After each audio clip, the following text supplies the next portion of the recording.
that's basically if you're paying someone to build it almost. That takes this build over £2 million. Hi folks, and welcome to the Big Barn Build. Today we have been writing down how much we spent over the first year building this barn. And I've done none of it. Joe has managed to sit down and go through all the spreadsheets, all the costs, and we're going to share it with you. It's one of the most asked questions on the channel. So stick around. We'll take a look. Some savings. Hopefully.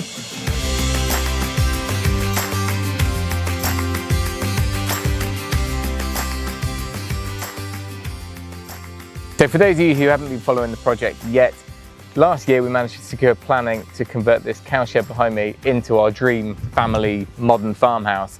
And it's taken a year and a half to get to this point, and it's been full of action-packed DIY. But we've managed to go through our costs for the first 12 months, and we can share that with you now. So what should you start with? Well, Groundworks, I guess, because that's kind of breaking ground. Oh, it's a big chunk. You've broken it down to a few different elements. Bits. Let's talk. So we've got hire, flooring, drainage, steel frame. Was that the hire of insulation. The crusher? No, that was the hire of, we had to get a dumper when Humpty Dumpty died. When he fell off a wall, we had to get a dumper and a roller and things like that. Yeah. So there's a few bits in there. But we'll start with Groundworks. Groundworks will include what? Demolition, I guess. Yeah. Quite a lot of demo because we had to take out the old block walls, break out the whole concrete slab. So there's about 600 tons of concrete. Yeah. With that poor digger. And we stacked that up. Yeah, we got it crushed though. So that was a big saving because it meant that we didn't have to put hundreds and hundreds of thousands of pounds into skips. It would have been thousands of pounds, yeah. Because we had some estimates done right at the beginning on quantities and costs just through an online estimator. Brilliant. I loved it. It's good, and we still reference that spreadsheet because it gives, you know, roundabout totals for things like how many sheets of plasterboard we're going to need, and I mean, it does really break it down to how many nails you're going to need. But we have tweaked design of things inside. We wouldn't necessarily rely on that. But it's nice. It's so nice to have that roundabout figure of how much it could cost, and then also for us to whittle it down. We should do a video in the future on that. Estimate it, like the company we use, and I don't think many people know about that sort of service. But for a couple of £100. Yeah, we've used it a few times, especially when we've found other barns or a plot or something like that, and we've just sent the plans through with a rough spec and had it done as a sort of just to give us a vague idea of, is it an absolute harebrained idea to even buy the plot? Yeah, exactly, precisely, because that's one of our big concerns. Was if you put it as £1,000 per square metre or £2,000, whatever the average is, there was no way we were going to be able to afford to do this. So total costs on for Groundworks and demolition was £19,000 for the Groundworks, £780 for the hire, and then £500 for the hire was just those times when we needed another dumper or the telehandler and things like that. Yeah. So that's not too bad. Obviously we had Speedy, and we still do as a sort of channel tool hire sponsor. So we've always had the mini digger here, but that's, you know, can only do so much. So on occasions we've had to hire other kit. Yeah. Now we're up, you can just about see the roof behind us. Now the roof is a huge expanse, and there was no cheap way of doing it, but actually this is quite an affordable way to roof any building. We've got the roof on there, the insulation is part of the composite panels, and our air tightness and vapor barrier is kind of the bottom sheet of so it is quite a nice, efficient way to do it. However, it's all included, isn't it? It was expensive. And we had to remove the asbestos roof too, didn't you? Yeah. So removal of the asbestos, all of this came to £63,800. Which is a horrid amount. But it's huge. That's probably £100 a square metre, is it? Because it's about 600 square metres. On an angle though, so a bit more than that. Yeah. So that included the asbestos removal, which is about 13,000 of that, which isn't too bad considering the size, the weight, the guys to do it, all the netting and the access, scaffolding. That could have been worse, or I thought it was going to be worse. So we saved on that is we did as much as we could ourselves as far as the preparation goes. So obviously the asbestos went, but then we had to remove all the old purlins. We decided to replace some of those with steel Z purlins, so we did that ourselves. Yeah. Don't you know it? So like 8 months pregnant, throwing me up in a telehandler. At least it was warm. It was warm. And dry. And then we left the actual install. We helped, and we were here to do the detailing and stuff. But then the team came back and did the actual roof with the crane and stuff like that. So there are times when specialists come in and wipe out noisy ducks. There are times when specialists come in and you have to use them, annoyingly, but it's finding that balance. And I'd say the balance is heavily weighted in DIY, and that's why we're saving so much. So let's get out of the wind, get away from the ducks, and we'll get on to the next item. Next DIY. Right, that's better. Can you hear that? No ducks, no wind. And you can see the steels. Steels is our next item. So that cost £6,988. So that wasn't just the steel. Material costs were probably a third of that. But we had Dave, our lovely Dave, doing it. Dave the welder. So he did some strengthening work to existing bits and over several visits. Then we got the actual mezzanine steels put in. We had new columns, other bits upstairs, and that figure also, confusingly, also includes the reinforcing steel. Yeah. Sorry, the rebar mesh. Yeah. So that's a little bit out. But how much would that be? 1,000? No, it's probably about 1,500, I think. Okay. So some of that steel cost, that 7,000 was actually the steel in our concrete slab. Which brings us on to concrete. Our concrete slab, which is our finished floor. And just probably not quite our biggest saving, because we got some hefty quotes. And also, regardless of the fact that we went for concrete, if you're trying to put any flooring on this expanse, it's expensive. You could go for the cheapest option from B&Q or something, and it would still end up adding up to loads. So we had to do a slab for structural reasons. So we decided we'll try and make that our finished floor. Yeah. Now the cost of that we've done in a previous video, I think, haven't we? But but how much was the quotes? Oh, from a polished floor company. So anywhere around £100,000. And ours cost, I see it. £19,600, which makes me pretty happy. Yeah. If you divide that by how many square metres we've got. And we had to do it anyway. You know, the slab had to go down whether it was polished or not. So there are areas that, and it's been hit and miss. There's a couple of areas where we're going to just see how it turns out because we just spotted a few little hairline cracks. And just delamination. We could have saved money if we hadn't put a colour into the mix. Yeah. I think it was worth it if you spread that out over, and it will give a more of a flooring feel rather than a warehouse feel. Yeah, and it's lighter. Okay. So that was a big saving. Heating. Now we're kind of halfway there. So this is very much first fixed costs. Yeah. We'll show you what that looks like. It's not that electric heater. Underfloor. So the actual main manifolds are in the plant room. Did that all ourselves, and that was prior to our rebar going in. So total cost of that was £3,100. Which. Yeah, and that included quite a lot of stuff above ground as well. It's not just pipe. Yeah. But there is still an element to add to that, which is all the controls but that's for this year, I guess. So we'll revisit that. Right, now it's time for walls. Walls are big in this building, and it took us a long time, but heavy on the DIY. Yeah, one of the big saving was doing it ourselves. Getting a timber frame company to frame up these as units, and it would have just cost tens and tens of thousands. Can you remember what it said on the estimators? It was a bit. They were expecting us to just use solid timber, so it's a bit different. But we could have a look. But either way, we used I-joists for our walls and through on our first floor. Now, because this is our first year, we're talking about in costs. Our costs are our total, which was 26,000, is for all of our walls, and the sheets are actually very expensive. So when you add up how many we had, so the green boards on the inside, the airtight layer, and our vent board on the outside, and also I think some of our internal work. Internal sub work came on that same ticket, so we might not have put it up yet, but it was sat here. Yeah, and a lot of nails. A lot of nails. Yeah, blood, sweat, and nails went into the walls. Right, onto the glazing. Glazing. The most expensive item. Yeah, yikes. Okay, glazing, our biggest item so far, but we have a lot of it. Not only are the size of all the windows huge, we have 4 lots of sliders and some French windows, you know. Yeah. Doesn't include the front door, but everything else is included. Because we got given it. Well, no, our front door is one that we haven't decided on yet because we're going to build that in later on. So that came to £71,000, which I actually think is okay.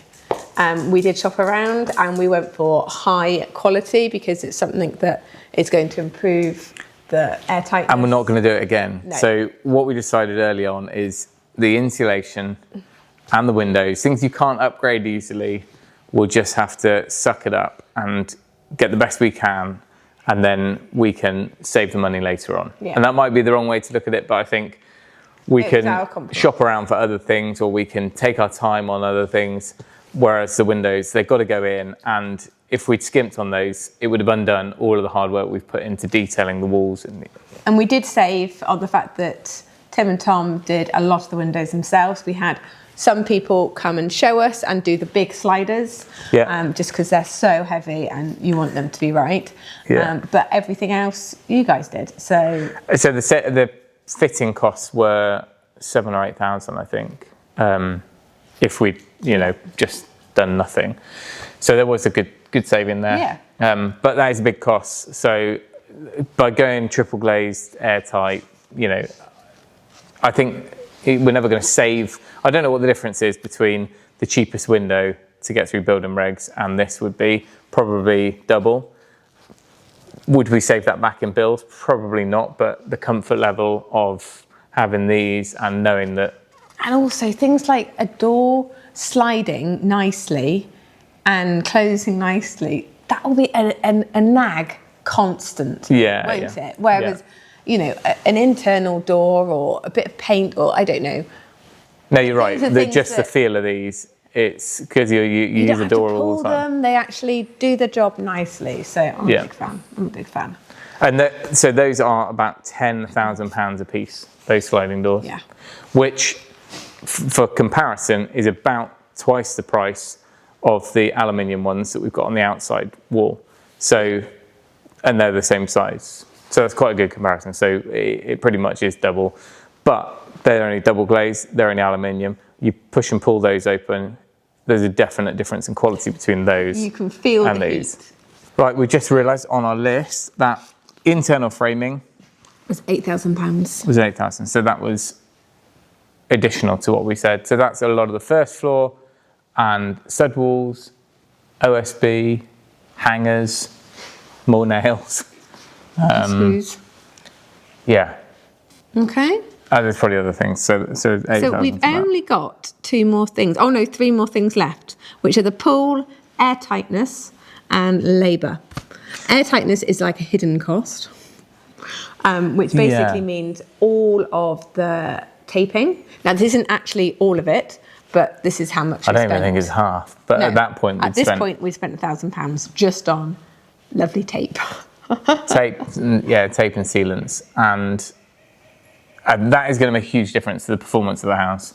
It's just one of those things where, a lot of this first year, you're spending all that money. Don't even see it. It's not that exciting. So no kitchen, is it? It's a bit depressing. But what we're saving here is going to make current year's budget healthier, I guess. Yeah. Right, next up is this great big hole in the corner of the building. Silly idea, really. I think we need to do a separate video on the ins and outs of this and why we maybe shouldn't have done it. But we got a hole in the ground. That was, month one. Planning gave us. Month 1, we dug a hole because it seemed like a wise idea. Anyway, we've got some costs. We're probably going to do a separate video because there's a lot of costs in this and details in this people might be interested in, so they don't make the same mistake. But also, you're struggling there. Yeah, I just don't like it. Lean back. It costs so much money, I can't look. Right, costs for getting to this point. Now, obviously, this is not even this point. Not even halfway. Yeah. But we dug the hole. We did the structural slab. We got the ICFs in. The actual concrete back pour and everything else you see happened in year 2. So I think really we've only got £2,800. Which really cheap pool, really. Yeah, done. Dive in. So that's kind of slab and ICF, I think. Yeah, that's. It might be in a little bit more. Maybe that didn't have to. Maybe that concrete cost was in our other figure. Yeah. But anyway, all the figures add up to the first year total. Yeah. It's just the concrete from there might be in here. Where do you want to announce the whole? Well, let's go at that end. Right, we are back at the front of the barn, and it looks a little bit different now from where those costs stop, because we've now pushed on and got the oak and some of our brick, and we've started spending more basically. But year 1 is probably going to be one of our more expensive months, because years I should say, because they're all the big ticket items. Yes, there's a lot to spend to get the inside fitted out, but we haven't got the bathrooms and kitchens yet, Tim. I think no, and we've got more choice to make there, and we can save in certain areas and spend in others. So we'll see what happens in year 2. But our total cost for the whole of year 1 to get to the point where it's basically a fully built structure, floors down, roofs on, windows in, was 240,000. 240. It's a lot of money. You could build a whole house for that, couldn't you, if it was smaller? We definitely could build a whole house. But it is huge, and it is 2 houses because there's an annex. Yeah. And it is huge. So how much is that per square? So per square metre, that's only, it's about £350 a square metre. So with the average self-build costing about 2.5. That's good. 3 maybe even. Which, if you times that by that takes, that's basically if you're paying someone to build it almost, that takes this build over £2 million, which is stupid, high in the sky figures that is just completely irrelevant to our budget. But we like to think that we are probably, are we halfway through? We're over halfway through what we hope to spend. Yeah. What we hope to spend. And this build is completely different, because if you you can't really use a square meterage basis. So always take those with a pinch of salt when people say, I built mine for £800 a square metre. We built the cabin, and the cabin cost us £700 a square metre.